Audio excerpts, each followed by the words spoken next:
warahmatullahi wabarakatuh. Salam sejahtera dan salam sehat buat kita semua. Perkenalkan, saya Elva Simanjuntak, Widyaswara, BPSDM Provinsi DKI Jakarta. Pada sesi ini, kita akan membahas materi tentang mendengar aktif atau disebut juga mendengar efektif.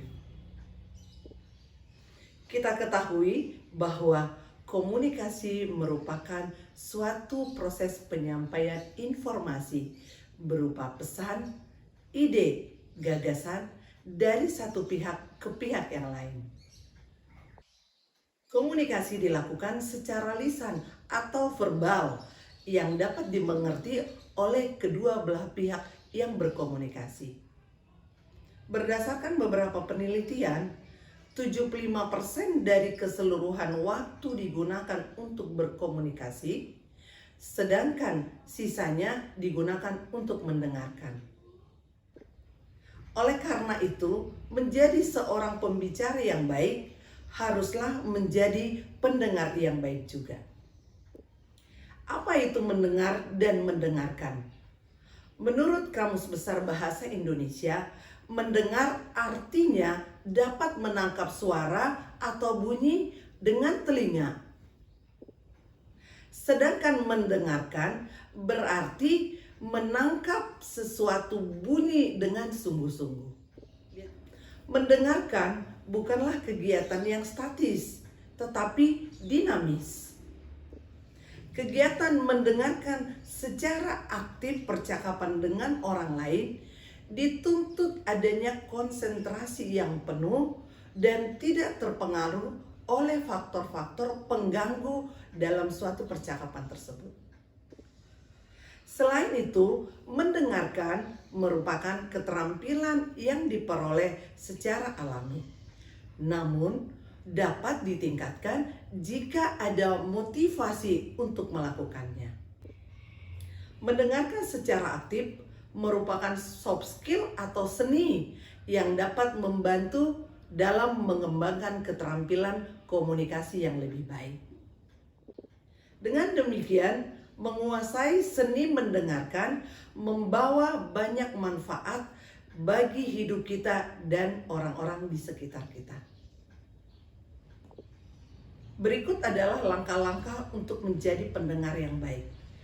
Yang pertama, berhenti berbicara dan berhenti menyela. Dengan demikian, kita menerima dan mendengarkan pesan secara fisik. Perlu diingat bahwa penerimaan secara fisik dapat terganggu oleh suara bising, pendengaran yang kurang baik, atau kurang menaruh perhatian. Oleh karena itu, dalam berkomunikasi perlu dilakukan secara nonverbal. Sebagai bagian dari tahap ini, karena faktor-faktor tersebut dapat juga mempengaruhi proses mendengarkan. Langkah yang kedua adalah menafsirkan atau sering disebut decoding. Langkah ini adalah memberikan arti terhadap suara yang dapat dilakukan menurut nilai-nilai kepercayaan, ide, harapan, dan kebutuhan. Langkah yang ketiga adalah mengingat. Sebelum kita bertindak berdasarkan informasi yang kita terima, perlu menyimpan pesan terlebih dulu untuk diproses.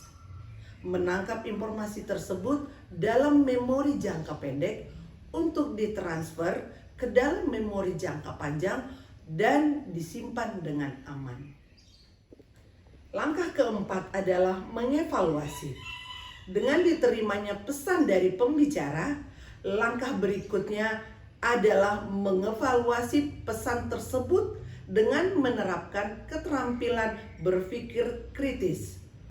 Pisahkan fakta dan opini dan evaluasilah kualitas bukti tersebut. Dan langkah yang kelima adalah merespon. Setelah kita melakukan evaluasi terhadap pesan pembicara, kita bisa merespon secara kognitif dan emosional. Bila kita berkomunikasi dari satu orang ke satu orang lainnya atau dalam kelompok kecil, respon awal biasanya berupa umpan balik lisan. Bila kita salah satu dari banyak audiens, respon awal mungkin berupa tepuk tangan, tertawa, atau diam. Baru kemudian kita bertindak berdasarkan apa yang kita dengar. Mari kita bahas apa manfaat mendengarkan dengan aktif. Manfaat yang pertama adalah dapat membuat keputusan yang lebih baik karena kita memiliki lebih banyak informasi pada saat mendengarkan semua sisi cerita. Manfaat yang kedua, dapat melihat pesan dan agenda tersembunyi di balik perkataan seseorang. Manfaat yang ketiga adalah memiliki hubungan yang lebih baik, lebih dalam, lebih terhubung dengan orang-orang yang berbicara dengan kita dan juga menghindari konflik. Manfaat yang keempat, percakapan yang lebih bermakna dan memuaskan bahkan saat sedang berbasa-basi. Dan yang terakhir adalah manfaat kelima, menjadi orang yang lebih jauh berbelas kasih, berempati, dan bersyukur karena kita akan lebih sering menghargai kontribusi yang diberikan oleh orang lain. Dengan demikian, kegiatan mendengarkan bukanlah pekerjaan yang mudah dan perlu latihan yang cukup. Semakin banyak berlatih mendengarkan, maka akan semakin baik dalam memahami suatu percakapan dengan orang lain.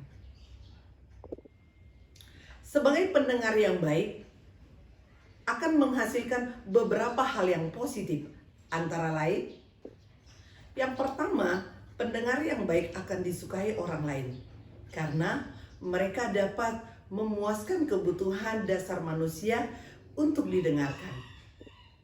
Kedua, kerja atau prestasi kerja karyawan meningkat ketika pesan yang diterima tersebut dapat dimengerti dengan baik.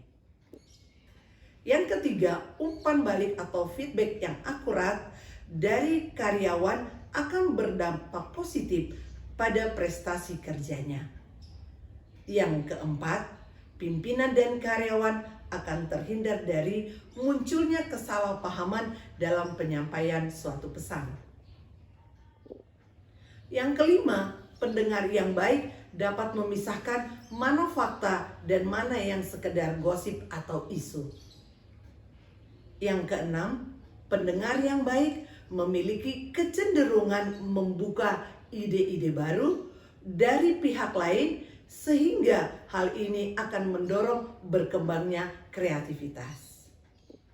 Yang ketujuh, pendengar yang baik juga akan dapat menghasilkan prestasi kerja yang baik dan meningkatkan kepuasan kerja. Kepuasan kerja meningkat karena mereka tahu apa yang akan terjadi, kapan mereka mendengarkan, dan kapan mereka berpartisipasi di dalamnya yang tumbuh dari komunikasi yang baik. Demikian materi yang bisa saya sampaikan. Semoga bermanfaat. Sampai ketemu pada materi berikutnya. Terima kasih. Assalamualaikum warahmatullahi wabarakatuh.